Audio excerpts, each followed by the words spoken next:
High বন্ধুরা, কেমন আছো? আশা করি সবাই খুব ভালো আছো আর আমিও খুব ভালো আছি। তো আরেকটা নতুন ভিডিও নিয়ে আমি চলে আসছি। ভিডিওটা সম্পূর্ণ দেখবা, তাহলে অবশ্যই ভালো লাগবে। আর যারা ফেসবুক থেকে দেখছো তারা ফলো করবা, লাইক করবা, কমেন্ট করবা। আর যারা ইউটিউব থেকে দেখছো তারা সাবস্ক্রাইব করবা, লাইক করবা, কমেন্ট করবা।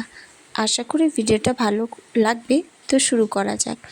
বন্ধুরা, এই ফার্স্ট টাইম আমি একটা ডলের ফ্রক বানাচ্ছি। তো একটা ডল আমি বানাবো, ডলটাও ফার্স্ট টাইমে বানাচ্ছি। অন্যান্য ছোট ছোট জিনিস আমি বানিয়ে থাকি, কিন্তু ডল আর এই ফ্রকটা ফার্স্ট টাইম বানাচ্ছি। আশা করি ভালো লাগবে। তো কেমন হয়েছে বলো তো? সম্পূর্ণ ভিডিওটা আমি দিলাম না, অনেক বড় হয়ে যাবে সেই জন্য। তো এখানে আমার ডলের ফ্রকটা রেডি হয়ে গেছে, এখন জাস্ট একটু বাকি আছে, এটা কমপ্লিট হলে হয়ে যাবে। তো কালারটা দেখো বেশ সুন্দর, ফুটে উঠছে। রানী কালার আর আকাশি কালার, খুব সুন্দর হয়েছে ফ্রকটা বন্ধুরা। এবার আমি বানাবো ডলের পার্টগুলো, মাথা, বডি আর পা, হাত পা। তো ওটা বানানোর পর আমি সুন্দর করে ডলটাকে অ্যাটাচ করব। তো বন্ধুরা, অবশেষে অনেক খাটনি করার পরে, অনেক পরিশ্রম করার পরে আমার ডলের পুতুলের ফ্রকটা রেডি হয়ে গেছে। এইবার দেখাবো ডলের যে পুতুলের পার্টগুলো তৈরি করেছি আমি, সেগুলো।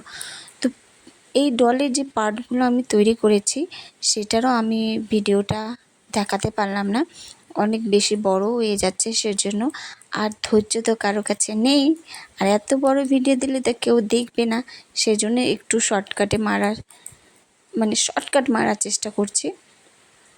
তো দেখে নাও। তো ডলের পার্টগুলো তো রেডি হয়ে গেছে, হাত পা মাথা। এখন আমি সেটাকে জয়েন করে দিচ্ছি। এই যে মাথা, হাত আর বডি আর ওর হেয়ারগুলো লাগিয়ে দিয়েছি আঠা দিয়ে। এখনও ভালো করে লাগেনি, সেজন্য একটু সাদা সাদা দেখা যাচ্ছে। এবার আমি ডলের পাগুলো বসিয়ে দেব। এই যে ডলের পাও বসিয়ে দিয়েছি। এভাবে আমি ডলটা কমপ্লিট করলাম। যদি চাও তাহলে আমি অবশ্যই ভিডিও নিয়ে আসব কিভাবে তৈরি করলাম। তো বন্ধুরা, ভিডিওটা কেমন লাগলো অবশ্যই কমেন্টের মাধ্যমে জানাবেন। আশা করি ভালো লাগবে। আর অবশ্যই একটা লাইক করে যাবেন, আর চ্যানেলটা ফলো করে যাবেন। Tata, bye bye.